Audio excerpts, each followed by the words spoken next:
Well, everyone, it's time for us to go and take a look at the PlayStation VR 2 and see how this particular VR headset is holding up in 2025. Now, the big thing to keep in mind here for the most part with these particular, VR headsets is that they are very good quality headsets. They bring a lot of cool stuff to the table, but you have to keep in mind, you have to have a PlayStation in order to use them. So that's kind of one of the biggest things I see some people having kind of like getting it misconstrued. You have to have a PlayStation 5 in order to even use it. Now, some of the highlights here, number one, you're getting a very, very good quality display inside of it. And that is something that's very nice to have, right? You're getting very good type of displays. You're also going to be able to go through and get some really strong features inside of these headsets that aren't really there in some other ones. You're getting eye tracking, you're getting haptics, you're getting inside out tracking as well, which is really, really cool. So you have that type of capability, and by having it have eye tracking, that's going to be able to add kind of a set of like realism for your particular, VR headset. On top of that, compared to some of the competition, especially coming from its original, VR headset, it's much more comfortable to use,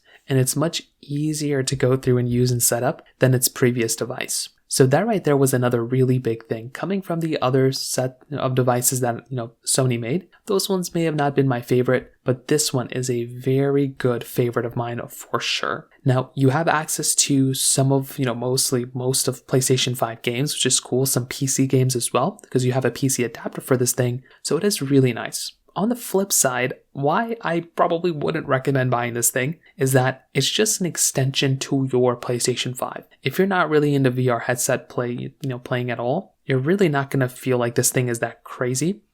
It is a wired method as well, so it's not wireless. Some other headsets, there's a couple of different headsets out there. I think of like MetaQuest, for example. Those are really cool. Unfortunately, those don't really tap into a PlayStation 5 at all, but that is kind of another thing to keep in mind here as well. Like, I definitely do think, VR headsets are really nice, but having it here is kind of an acquired taste, and it can be kind of expensive to kind of dip into there, right?